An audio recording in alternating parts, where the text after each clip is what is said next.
La liste électorale, l'ancien président Laurent Gbagbo reste amer. Il a déposé un recours. Il veut accomplir son devoir de citoyen aux élections locales du 2 septembre, alors qu'il est toujours sous le coup d'une condamnation à 20 ans de prison en Côte d'Ivoire pour le braquage de la Banque centrale des États d'Afrique de l'Ouest en 2011.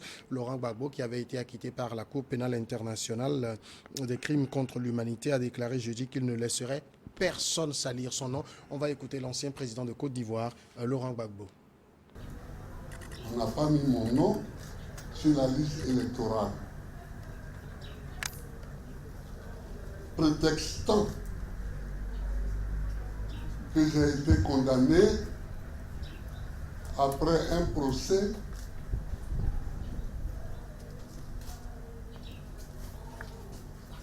qui m'a jugé parce que j'aurais braqué la BCAO. Non et non, je ne laisserai pas mon nom sale sans me battre. Je leur dis que je suis debout. Je suis encore debout. Et tant qu'il faut se battre pour la dignité, je me battrai toujours. C'est comme ça pour tous les citoyens. Alors, on a écouté donc l'ancien président Laurent Gbagbo, vous l'avez entendu, il veut donc être réinscrit sur les listes électorales. On m'a amené à la CPI avec des tonnes d'accusations, crimes contre l'humanité, de guerre, viol, tout ça, mais j'étais là, donc je me suis défendu et j'ai gagné, j'ai été acquitté. Ici, clandestinement, on se cache et on me met sur le dos une accusation. C'est trop politicien, ce n'est pas digne d'être appelé un procès. Finalement, Eric Johnson, l'ancien président, veut être réintégré sur la liste électorale, mais je l'ai dit, il est sous le coup d'une condamnation à 20 ans de prison pour braquage de la BCAO sans une amnistie qui efface toutes les affaires sur cette période. Il reste exclu des listes électorales.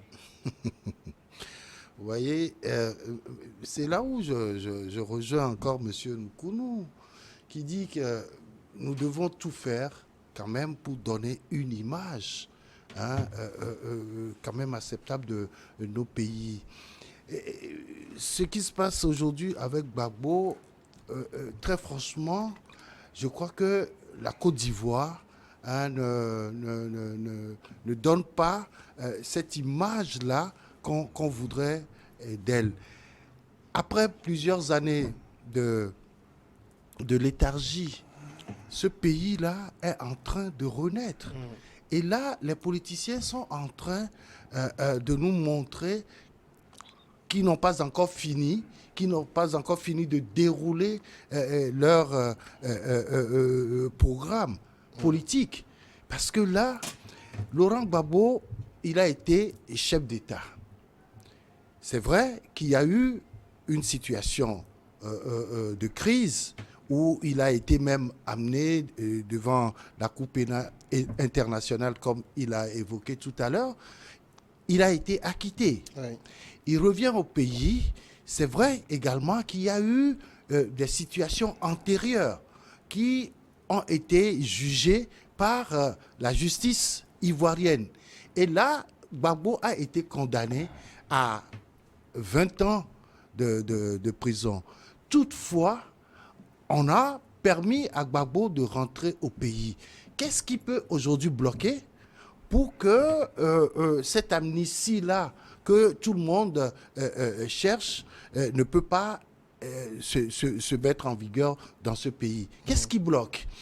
C'est vrai que, je le disais tantôt, il y a des calculs politiciens que l'on fait toujours par rapport à son adversaire, pour dire que voilà, il faut l'empêcher de postuler à un poste politique ou bien même aspirer à la magistrature suprême. Parce que aujourd'hui, sans cette condamnation-là, Gbagbo est encore éligible. Et donc, je me dis, Gbagbo lui-même, il a dit, est-ce que c'est Gbagbo qui est allé braquer la BCAO?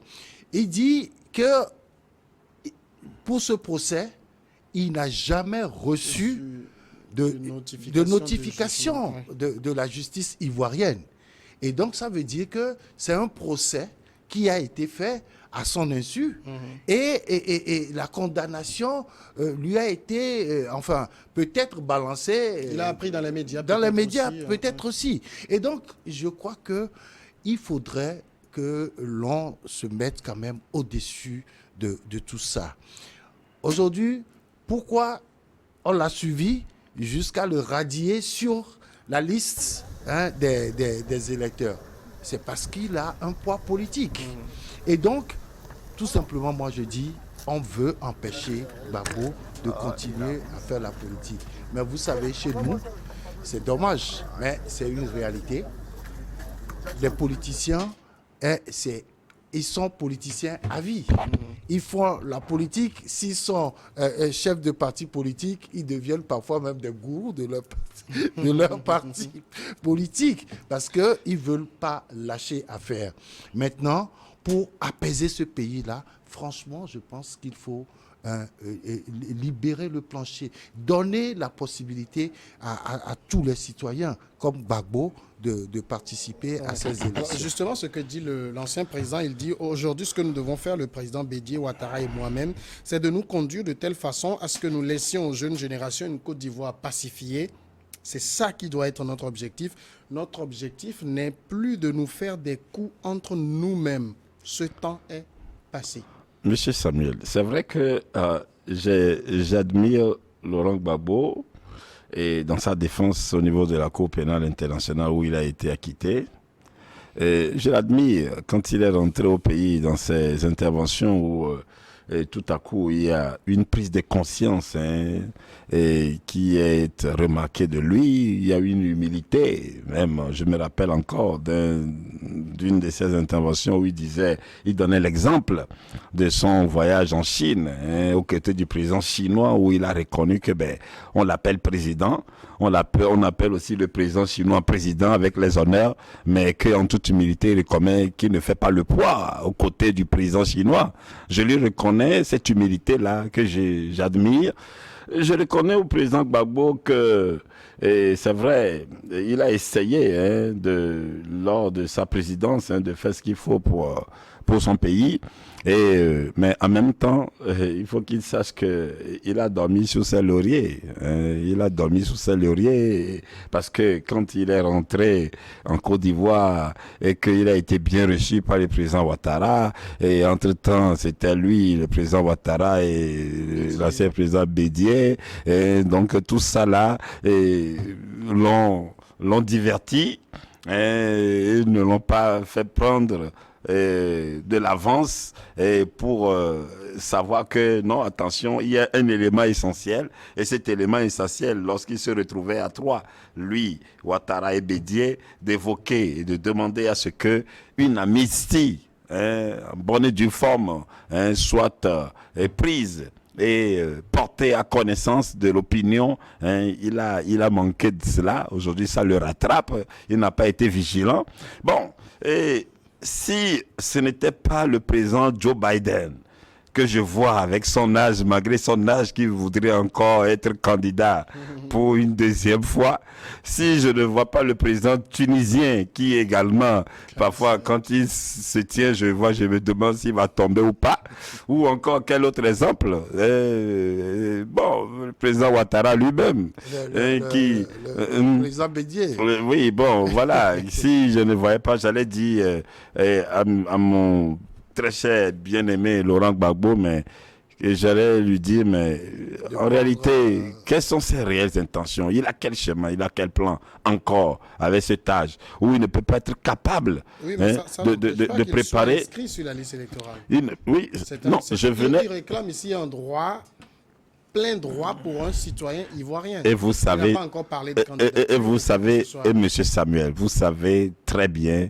qu'il ne réclame pas juste pour exercer son droit de vote, Ce n'est pas rien que pour son droit de vote qu'il a fait cette sortie. Moi, je ne sais pas. Non, bien sûr. Non. De toute façon, nous ne devons pas, il ne faut pas être naïf. Ce n'est pas juste pour exercer le droit de vote. Non, c'est-à-dire que j'ai de la peine, malgré cette admiration, toutes ces qualités que je trouve à M. Laurent Gbagbo, qu'il manque toujours de préparer une relève. Qu'il manque toujours de préparer une relève. Et vous savez, c'est ça aussi un peu le propre de nous Africains. On veut toujours que tout tourne autour de soi. Nous voulons toujours que tout tourne autour de soi encore et toujours. C'est dommage. Moi, je pense que Gbagbo, de son retour, il doit être en mesure de préparer une relève de manière à ce que lui-même ne soit pas encore obligé d'être encore devant de la scène, compte tenu de tellement de paramètres, mais quand je vois un peu aussi le président américain, comme je venais de le dire, il tombe tout le temps. Voilà, donc je me dis, si le président américain veut encore un deuxième mandat, pourquoi ne pas donner à Gbagbo raison, lui aussi étant vieux, mais c'est triste, mais c'est dommage. Mais au même moment, M. Sabé, si vous me permettez, mais aussi, ne nous illusionnons pas à trouver de comparaison entre nos réalités de nos pays avec les États-Unis. Parce que le président Joe Biden, bien que voulant être aller encore un deuxième mandat, il y a tellement de candidats, il y a tellement de gens qui sont préparés et qui sont à même, et ce n'est pas forcément le cas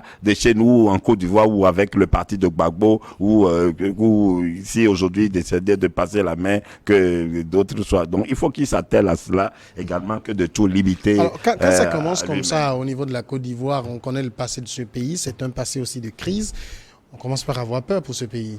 Oui, j'avais déjà dit que la Côte d'Ivoire n'est pas totalement sortie de sa crise politique.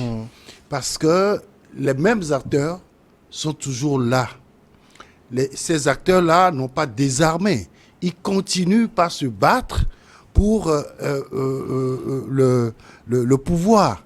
Et je crois que dans cette situation où déjà un de ces acteurs clés, comme Laurent Gbagbo, vient de recevoir encore un coup de massue sur sa tête, je pense que les autres aussi vont commencer par se préparer en se disant, attention, si on a pris le volet judiciaire pour écarter Gbagbo, ça veut dire qu'on peut nous trouver aussi d'autres moyens pour nous écarter. Et donc, la crise va encore, peut-être à l'approche des élections, vous allez voir, la crise là va encore s'envenimer. Et franchement, nous avons peur pour ce pays-là. Mais je pense que les Ivoiriens doivent comprendre la situation et se dire, plus jamais ça. Plus jamais ça, parce que étant le poumon de l'économie de l'UEMOA, la Côte d'Ivoire doit tout faire pour se préserver de ces crises politiques qui forcément ne l'aident pas à avancer. La peur que j'ai aujourd'hui, c'est que il y a certains acteurs qui ne sont pas au pays, comme Guillaume Soro, qui aussi sont en train de troubler cette eau-là. Il ne faut pas oublier ces cas. Il y a les jeunes Charles Blé Goudé et d'autres encore qui sont en train d'émerger et qui ne voudraient pas que la vieille garde continue par les empêcher d'évoluer. Et donc tout ça, c'est des crises auxquelles, franchement, j'ai peur pour la Côte d'Ivoire. Parlons d'une autre crise honnêtement, monsieur Samuel, moi je pense plutôt que cette mesure-là, moi je pense plutôt qu'elle vient en prévention de quelque crise que ce soit. Moi, je pense que c'est plutôt une solution. Alors maintenant, en se disant que si Gbagbo était candidat, moi, après, je pense plutôt que parce que Gbagbo ne soit pas candidat, ça ne veut pas dire que son parti ne pourra pas compétir. Ça, c'est d'un. Maintenant, je m'interroge sur le schéma réel du président Ouattara. je me demande, où est-ce une possibilité ou une annonciation de la fin de la candidature de Ouattara, ou à la fin de son mandat, lui aussi, il se retirait de la scène politique. Je m'interroge, mais toujours est-il que je reste dans l'espoir de ce que cette disposition-là, qui fait que Laurent Gbagbo ne soit pas inscrit sur la liste électorale, est plutôt une solution pour prévenir toute crise et épargner la Côte d'Ivoire de tout encore, comment dirais-je, rebondissement ou basculement dans la violence, etc. Moi, je pense plutôt que c'est une solution pour prévenir. Oui, on va évoluer, si vous permettez. Tout à l'heure, tu étais un peu pessimiste par rapport à son parti en disant qu'il ne prépare pas la succession. Son parti va compétir avec qui? Celui-là, il faut le préparer dès aujourd'hui. Est-ce que c'est ce qu'il est en train de faire? C'est ce que je disais, que Gbagbo a manqué. Alors maintenant qu'il y a cette situation, je crois qu'il va, de la même manière où il a dormi sous ses lauriers, lorsqu'il y avait ces dialogues tripartites entre lui, Ouattara et Bédié, d'évoquer la question d'amnistie, de trouver une solution, il a manqué, il a dormi et ça l'a rattrapé. Donc j'espère que maintenant il va se réveiller, comprendre que si moi-même je ne pourrais pas, il faudrait que mon parti soit à même et travailler là-dessus. Et je pense qu'il n'est pas encore trop tard qu'il prenne le taureau par les cornes pour l'essentiel. On va aller aussi vers un autre pays qui vit la crise. Oui, parce qu'il ramène tout à lui, à sa personne. C'est ça l'Africain. On va aller vers un autre pays qui vit la dommage. crise depuis avril. Nous sommes au Soudan. Le Soudan où le représentant ou l'émissaire de l'ONU, l'Allemand Volker Perthes, a été déclaré persona non grata par le gouvernement soudanais, qui l'accuse d'avoir une responsabilité dans la guerre. Ce n'est pas la première fois que le pouvoir soudanais s'en prend à l'émissaire onusien. Par cette décision, le gouvernement répond directement au secrétaire général de l'ONU, Antonio Guterres, qui avait décidé de maintenir Volker Perthes à son poste. Pourtant, le général Al-Bourhan avait indiqué ou bien avait demandé son remplacement dans une lettre qu'il avait personnellement adressée au secrétaire général de l'ONU, Antonio Guterres. Aujourd'hui, c'est difficile pour les Soudanais d'entrevoir une solution au conflit. Du côté ce qui fait office de gouvernement, aujourd'hui, on donne l'impression comme si le représentant de l'ONU, parce qu'ils le disent clairement, a une responsabilité dans le conflit. Qu'est-ce que ça peut vouloir dire pour eux? Avoir une responsabilité dans le conflit, c'est être partie prenante de ce conflit-là. Dans quel intérêt l'émissaire de l'ONU, M. Volker, va s'ingérer dans cette histoire de conflit entre les militaires et les paramilitaires? Non, Samuel, il faut qu'on se dise une vérité. Est-ce que ceux-là qui déclarent même l'émissaire de l'ONU, persona non grata, sont eux-mêmes crédibles vis-à-vis de l'opinion nationale et internationale? Non. Parce que il y a eu une situation où l'armée a joué un rôle important. Mais après cela, il fallait que l'armée organise des élections générales et que le pouvoir soit remis aux civils. Mais c'est tout ce que la communauté internationale est en train de demander à M. Bourhan et sa clique. On ne leur demande pas grand-chose. Mais c'est quoi la situation aujourd'hui? C'est l'armée qui a travaillé. Mais l'on vous demande de passer le témoin aux civils, ce que vous n'arrivez pas à faire. Dans la même armée, d'autres prennent les armes pour régler des comptes avec vous. Et c'est la population civile qui en pâtit. Et donc, je crois que dire aujourd'hui que l'ONU est en train de s'ingérer dans ce conflit-là, c'est dire tout simplement que l'ONU prend parti pour les paramilitaires. C'est ce que ça veut dire tout simplement. La réaction de l'ONU a été d'indiquer que le fait que le gouvernement ait désigné persona non grata son émissaire est contraire au principe des Nations Unies et n'est pas applicable parce que le statut donc de l'Allemand Volker Perthes reste inchangé. Ça veut dire aujourd'hui que l'ONU n'a pas l'intention de céder aux pressions du gouvernement soudanais. Monsieur Samuel, le nom de cet écrivain, c'est un écrivain ou bien c'est un occidental, m'échappe. Mais il a déclaré, donner des armes aux Africains, ils vont s'entretuer, ils vont se massacrer entre eux. C'est une citation d'un homme, d'un colon qui a déclaré cela. Donner des armes aux Africains, ils vont s'entretuer, ils vont se massacrer entre eux. Et c'est ce à quoi nous assistons. Lamentablement, tristement, honteusement. Alors, qu'est-ce que... d'abord, ces deux partis au Soudan, qu'est-ce qu'ils incarnent? Quelle qualité? C'est sur vos plateaux ici que je me suis interrogé de savoir, est-ce qu'ils sont réellement des Soudanais, hein, ces gens-là? Aujourd'hui, nous sommes déjà à plus de 1800 morts. De pauvres gens, 1800 morts. Alors, est-ce que... il est vraiment, il se croit dans cette incarner cette qualité-là, hein, de donner une injonction, etc. Au regard de ce qu'ils affichent comme, comment dirais-je, bon, c'est vrai que les Occidentaux, je ne les prends pas pour des anges. Hein, sûrement que il devait y avoir des mains noires hein, derrière dans ce conflit. Mais toujours est-il que moi, la question de responsabilité me préoccupe, ça me tient trop à cœur.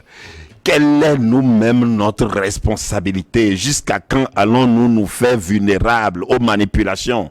Alors, si nous-mêmes nous sommes incapables d'aimer nos pays, si nous sommes incapables de prendre conscience, d'assumer nos responsabilités envers nos pays, et on se fait vulnérable, et après c'est pour se prendre, toujours se victimiser. Toujours trouver en l'autre que c'est lui qui fait. Alors que dans les actes, c'est vous-même qui êtes au cœur des actes de façon flagrante. Alors donc, si l'ONU ne peut pas rester silencieux face à cette situation, où on dirait que l'ONU fait du 2 poids 2 mesures, parce qu'ailleurs, l'ONU est là pour tous les pays. Alors quand il y a cette situation, c'est normal que l'ONU intervienne. Alors si l'ONU intervient, ma foi, il faut donner la possibilité à l'ONU. Il n'y a pas que l'ONU qui est intervenue. Il y a d'autres pays qui, d'une manière ou d'une autre, hein, de façon parfois aussi cynique, hein, qui sont intervenus. Alors, il faut donner la possibilité. Mais toujours est-il que les gens ne comprennent pas quelque chose. Nous, les Africains, nous ne comprenons pas quelque chose. Et qui est celle que, quoi qu'il en soit, c'est nous-mêmes notre responsabilité qui est requise. Alors, si nous n'assumons pas nos responsabilités, nous voulons toujours que ce sont les autres qui fassent de magie et qui vous apportent les solutions. Mais ma foi, je crois que à l'impossible, l'une est tenue. Alors, donc, ces deux camps-là, ces militaires-là, me réconfortent, M. Samuel, dans ma position d'être contre les coups d'État. Parce que les militaires qui sont au pouvoir, c'est pas le coup d'État qui sont arrivés. Et ceux-ci aussi qui se dressent contre eux. Alors donc, tout ça, ça crée de la bouillabaisse. Et je m'interroge, jusqu'à quand? Alors, il y a aussi des observateurs qui estiment que le gouvernement soudanais n'est pas sérieux parce qu'à chaque fois qu'on leur rappelle leur responsabilité, qu'ils doivent transférer le pouvoir aux civils, ils créent des crises.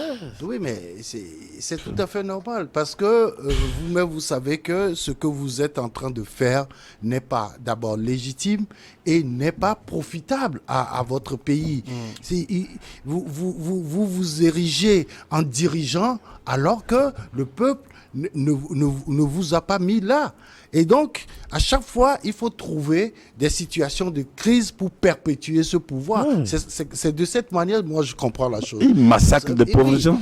Regardez un peu le Soudan. Ces messieurs qui dirigent aujourd'hui ce pays-là, ils sont impliqués dans ce qu'on peut appeler un génocide en Soudan du Sud. Et donc, ils craignent à chaque fois parce que l'actuel émissaire de l'ONU a fait plusieurs visites de terrain et il a des éléments. Et donc, ils craignent que si ce monsieur-là restait encore en poste, il va découvrir forcément le poteau rose qui allait tout de suite les condamner à jamais par rapport à ce génocide-là. Donc, je crois que c'est des gens qui font des calculs juste pour garder le pouvoir. Ils ne sont pas prêts à libérer le pouvoir, à céder le pouvoir aux civils, alors que c'est pour cela que les peuples soudanais se sont révoltés, les peuples soudanais sont sortis dans la rue, les peuples soudanais ont manifesté pendant des jours pour pouvoir écarter l'ancien président Omar el-Béchir. Mais l'émissaire de l'ONU peut-il rester dans un pays où il n'est plus désiré? Bon, vous savez, il faut voir aussi par là, M. Samuel, une question de rapport de force. Il y a une question de rapport de force, mais un rapport de force qui va s'inscrire dans une situation d'instabilité. Bon, il faut voir, parce que actuellement c'est des tirs, etc. Alors donc ça veut dire que nous craignons que cette crise-là ne perdure, parce que je ne connais pas trop le schéma de l'ONU, des Occidentaux, mais il ne faut pas que cette situation se retrouve de manière à ce que un camp soit beaucoup plus maintenant appuyé, soutenu contre l'autre là qui s'agite, qui se dit être au pouvoir, etc. Il faut pas que ça dégénère en autre chose, mais tout notre espoir, c'est qu'il y ait une prise de conscience, une responsabilité pour que cette crise-là cesse, que tout cela cesse. Et ma foi, je crois que cette prise de conscience incombe beaucoup plus aux Soudanais que la communauté internationale. Parce que, quoi qu'il en soit, chacun lutte pour sa chapelle. Ah oui, chacun lutte pour sa chapelle. Si vous-même, vous n'êtes pas conscient de ce que vous voulez pour votre pays, de ce que vous voulez construire, de ce que vous voulez incarner comme qualité aux yeux du monde, mais ce n'est pas quelqu'un d'autre qui viendra le faire à votre place. Souvenez-vous, M. Samuel, que dans les premiers moments de cette crise, les pays se sont hâtés d'évacuer leurs ressortissants. Ça veut dire ce que ça veut dire. Ça veut dire ce que ça veut dire. Les pays se sont hâtés d'évacuer leurs ressortissants pour vous laisser entre vous seuls. Alors donc ça veut dire que cette crise-là, ma foi, elle n'est pas prête à finir de sitôt. C'est dommage. Et c'est dommage pour les Soudanais. On passe au dernier sujet. Nous sommes du côté du Togo. On va parler maintenant de la culture du Togo qui fait face à quelques situations assez dommageable. C'est dans un communiqué que le ministre de la Culture et du Tourisme a indiqué donc la situation. Le ministre constate avec beaucoup d'amertume la prolifération des chansons et films aux paroles et actes obscènes. Ceci compromet les efforts du gouvernement à l'éducation aux bonnes mœurs, à la citoyenneté et au patriotisme, et pour mettre fin à cette situation qui n'honore pas ni la musique ni le cinéma togolais. Le ministre de la Culture et du Tourisme a rappelé à l'attention de tous la fonction sociale de l'art, qui est celle de former, d'éduquer, de divertir et d'adoucir les mœurs. Rick Johnson, la fonction sociale de l'art, c'est d'adoucir aussi les mœurs. Peut-être des gens ont leurs mœurs s'adoucissent en regardant toutes ces choses. Ouais. Est-ce que vous avez constaté aussi cette prolifération de paroles, d'actes obscènes dans les paroles, dans les chansons, dans les films togolais? Évidemment. Tout a commencé par une chanson que j'ai écoutée sur les réseaux sociaux qui parlait de sexe de façon brute. J'estime que les gens ont toujours parlé de sexe dans les chansons. Les gens ont toujours fait des films où il y a le passage à l'acte. Mais dire de façon vulgaire, comme ça, parler de sexe, je crois que ces derniers temps, il y en a eu de trop. Je ne sais pas si c'est le coronavirus qui a poussé certains artistes, parce que ne sachant plus quoi balancer sur les réseaux sociaux, à émettre des audios, des chansons, de petites séquences de films de ce genre sur les médias et réseaux sociaux. La suite, c'est que dans les propos aussi, on ne tient plus compte du public qui va recevoir ces messages. Les messages sont passés d'une manière un peu, je ne sais pas, je ne veux pas dire un mot pour toucher des sensibilités, mais c'est pas la bonne manière en tout cas. Et j'ai constaté cela, tout le monde a constaté. Mais ce que je pense, c'est que finalement, ces artistes-là, ils ont voulu plutôt... Vous savez, il y a quelque temps, on nous disait que sur les réseaux sociaux, surtout par TikTok et d'autres réseaux, YouTube, voilà, vous passez des choses, le nombre de vues, ça vous procure de l'argent, etc. Et donc, on est allé un peu à l'extrême, surtout dans les scènes obscènes.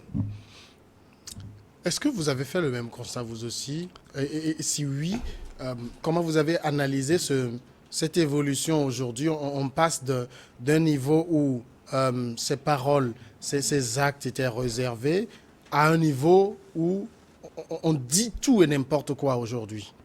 Monsieur Samuel, vous savez, cette réaction du ministre, moi je la qualifie de médecin après la mort. Oui, médecin après la mort, voilà. Bon, maintenant, si éventuellement ça pourrait arriver à corriger quelque chose, bon, c'est tant mieux. Toujours est-il que, vous savez, ceci révèle notre degré élevé de vulnérabilité. Notre degré élevé de vulnérabilité. Parce que vous savez, quoi qu'il en soit, quoi qu'on dise, bon, nous nous déclarons aujourd'hui indépendants, etc. Mais nous restons dépendants de l'Occident. Et ma foi, je crois que nous manquons toujours de cette capacité-là de prévenir. Hein? Et il n'y a pas que demain cet aspect. D'abord même, avant que les réseaux sociaux, que nous n'ayons accès aux réseaux sociaux. Je me rappelle encore que l'application WhatsApp était en Occident, ça fait déjà bientôt, comment dirais-je, bon, plus de 50 ans, parce que il paraît que c'était d'abord l'armée américaine qui utilisait cette application WhatsApp qui était méconnue du grand public, etc. Alors maintenant, en quoi est-ce que nos gouvernants se sont montrés prévoyants en se disant que bon, ok, cette application dont dont les Togolais, les populations auront accès, dans quelle mesure, ou soit peut-être ils n'ont aucune capacité de pouvoir jouer un rôle de régulation, un rôle préventif, etc. Ils n'ont pas cette capacité. Soit, bon, et aussi, vous savez, normalement, les réseaux sociaux, en réalité, devaient être quelque chose qui doivent nous aider dans notre construction, dans notre évolution. Mais malheureusement, nous avons cette manie-là, généralement, nous les Africains, à toujours nous attarder sur les côtés négatifs.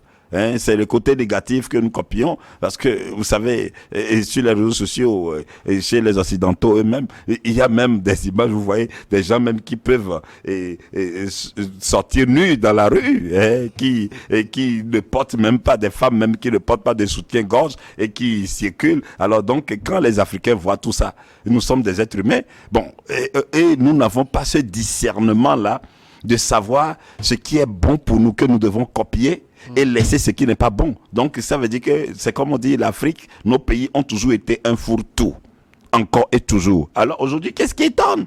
Et pourquoi on s'étonne? Pourquoi est-ce qu'on s'étonne? D'accord. Alors, Pourquoi est-ce qu'on s'étonne si nous-mêmes, nous n'avons pas cette capacité-là de prévenir, de réguler, de savoir, et que maintenant ça nous gifle à la figure, et c'est maintenant qu'on veut s'agiter? Bon, qu'on s'agite, d'accord, mais quand le agitons-nous. ministre parle de pratiques qui compromettent les efforts du gouvernement à l'éducation, aux bonnes mœurs, à la citoyenneté et au patriotisme, Compromettre. quelle est cette éducation-là? Elle se fait où? Elle se fait dans la formation civique. Ce que tu reçois déjà au cours primaire, cette formation civique qui te permet de vivre en harmonie avec l'ensemble de la société. En posant la question comme ça, je regarde tous ceux qui font ces films, ces chansons, Oui. ils ont été éduqués aussi au Togo. Oui, Est-ce qu'on a raté quelque chose? Oui, on a raté beaucoup de choses. J'en viens.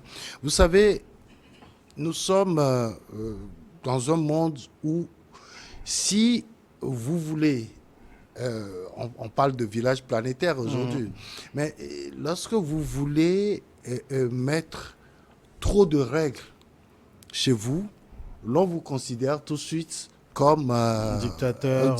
Voilà. Et donc, ce qui se passe, c'est que tout le monde fait confiance en ces artistes-là. L'utilisation des réseaux sociaux à un certain moment donné a été quand même un sujet de discussion au plus haut niveau de l'État. J'ai assisté, et je crois que le confrère Claudiciard de RFI était même présent à l'Assemblée nationale. C'était au cours du vote de la loi sur la culture. Il était là et je crois que le sujet a été même évoqué. Est-ce qu'aujourd'hui, il faille laisser les artistes, les promoteurs culturels, les événementialistes proposer des images, des clichés que nos mœurs n'acceptent pas? Est-ce qu'il faut le faire? Est-ce qu'il faut les laisser continuer? Parce que déjà, ça a commencé. Mais à cette question, personne ne pouvait répondre parce que vous êtes obligé de légiférer pour limiter la diffusion de beaucoup de choses. À partir de ce moment, qu'est-ce qu'il faut diffuser? Oui. Qu'est-ce qu'il ne faut pas diffuser? La question était là. Mais la formation civique, enfin, ce dont parle le ministre, je crois que l'exécutif, sinon le gouvernement togolais, n'est jamais allé au bout de ces réflexions. Parce que, en réalité, rien n'a été fait pour bloquer la diffusion de toutes ces images-là. Oui. Rien n'a été fait. Maintenant, vous avez vu dans le communiqué du ministre, quand il a évoqué le sujet, il n'a parlé que des droits, des aides qu'on apporte aux artistes qui seront suspendus. Il parle de retrait de la carte du Butodra, Voilà. l'attestation de l'artiste ou de cinéaste, radiation du registre national des artistes, Oui. refus de soutien multiforme par le ministère. Oui. Et après, à la suite, Bon, il évoque en cas de récidive, Voilà. se réserve le droit de faire appliquer la réglementation en vigueur. la réglementation en vigueur, c'est quoi? L'article 394 du code pénal. Oui. Oui. Pourquoi? En disant tout simplement qu'on a ventilé des scènes obscènes dans le L'espace public, dans oui. l'espace public. Mais encore qu'il faut que l'artiste qui fait ça sache de quoi on parle.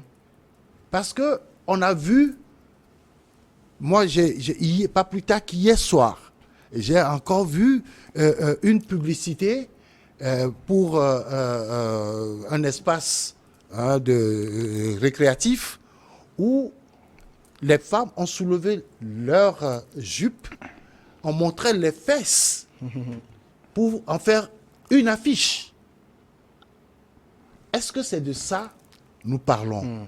Ou est-ce que c'est les actions? Et tout ça, il faudrait que l'artiste, hein, qui peut être condamné, qui est condamnable, hein, qui est justifiable Sache de quoi il s'agit. sache de quoi il Est-ce que, le sujet qu'évoque Eric Johnson, je pense qu'il est pertinent parce que ce qu'on appelle scène à caractère obscène, c'est lequel? Parce que quelque part, ce qui est obscène pour vous, le degré d'obscénité n'est pas le même partout. Comment on le mesure? Et en même temps, dans un contexte où on a une hyperpénétration de médias, on a accès à tout, qu'est-ce qu'on interdit finalement? Monsieur Samuel, vous savez, de toute façon, nous sommes une nation et nous devons nous mettre toujours dans cette posture-là de savoir que nous sommes en construction. Alors, et pour cela, qu'est-ce que je voudrais dire par là? Je voudrais juste dire que, vous savez, lorsqu'on manque de discernement et d'inspiration pour assumer ses responsabilités en tant que dirigeant, tout ce que l'on a comme outil, c'est les menaces. Voilà, hein, c'est les menaces. Parce que on manque de discernement, on manque d'inspiration pour trouver des solutions appropriées au moment où il faut et comment les appliquer pour corriger, prévenir une situation. Vous parlez des artistes, monsieur Samuel, mais moi je vous dis qu'il y a même des supermarchés où des filles individuellement comme ça, elles ne sont pas artistes, hein, mais elles s'amusent, elles font des vidéos, elles enlèvent leur robe comme ça et montrent leur sein, etc. de façon individuelle et puis publient des individus. Bon, n'essayez pas des artistes. Ouais, je pense que ça aussi, ça tombe sous le coup de la loi. Parce qu'on a vu cet individu qui s'appelle quoi là, qui est transgenre, qui se mettait des images n'importe comment, qui est en prison actuellement. Bon. Et ça, c'est une bonne nouvelle finalement. Bon, moi, ce qui m'intéresse, c'est de trouver les solutions appropriées pour prévenir, oui, quelque chose du genre. etc., que de toujours vouloir aller vers... Parce que oui, c'est comme l'a dit M. Eric. Est-ce que ces sanctions, est-ce que les gens comprennent quelque chose? On veut toujours réfléchir en ce sens que c'est en tapant, hein, en bloquant que l'autre vous le fait, putain, il pense que quand vous le faites, il pense qu'il est en train de subir de l'injustice. Parce que d'abord, lui, quand il voit que nous, les Occidentaux qui sont en avance sur nous et de qui nous dépendons, hein, les Occidentaux de qui même aucun gouvernement en Afrique ici ne peut dire qu'il est au-dessus d'un gouvernement occidental. Alors que tout ça là, c'est des Occidentaux que nous voyons ça. Et il le fait chez lui aussi. Et vous le mettez en prison. Lui, déjà, il pense que c'est de l'injustice. Il se dit que, mais, alors, et voilà. Et maintenant, si vous permettez, M. Samuel. Rapidement. Bon, maintenant, oui, très rapidement. M. Eric a parlé de l'éducation civique, etc. Et comment est-ce que nous devons savoir que nous sommes les mêmes, etc. Oui, mais c'est nous-mêmes qui a créé des situations où on a vu des corps armés, des forces armées tuer et massacrer leurs propres frères civils, mais nus. Vous comprenez? L'éducation civile était où? Bon, après on a parlé de réconciliation Amé-Nation. Cette réconciliation Amé-Nation. Oui, non, c'est tout ça. En même temps, quand on parle d'éducation, c'est tout ça, M. Samuel. Il y a volet de l'éducation, c'est l'éducation aux médias et au numérique qui est totalement absent de notre système éducatif. Est-ce qu'il ne faut pas commencer par là? Vous avez des pays, pense à la Chine, il y a des contenus qu'on ne diffuse pas. Il y a des réseaux qui sont interdits. Mais on est dans des pays où tout est ouvert, on n'a aucune éducation aux médias et au numérique, et on se met à menacer avec des articles du code pénal et tout. Oui, Samuel, en même temps, je veux te dire, pour ce que moi j'ai vu en Chine, vous n'entendez jamais parler de transgenre en Chine, mais ça existe. Ça existe, oui. Vous n'entendez jamais parler d'homosexuels en Chine, mais ça Bien existe, sûr, oui. parce que moi j'ai vu. Mais comment eux ils font? C'est-à-dire, il y a un cadre pour tout. Et je crois que c'est peut-être cela que nous devons apprendre. Parce que la Chine est un pays développé, la deuxième puissance économique mondiale, sinon même la première. Oui. Et donc, en Chine, il y a des lois qui réglementent tout. Quand tu fait ces scènes-là en Chine, tu ne peux même pas les publier. Tu vas les publier sur quoi? D'abord, c'est là où je crois que je vais un peu parler du nouveau recensement qu'il y aura bientôt, le recensement biométrique. Oui. Tout le monde est fiché. Et donc, quand vous le faites, on sait où vous trouvez, on sait comment vous trouvez. Et là, vous êtes sous le coup de la loi, tout simplement. C'est-à-dire que l'éducation, déjà, à la base, c'est qu'il y a des choses qui ne passent pas. L'éducation à l'information, à la communication, mais c'est un problème réel.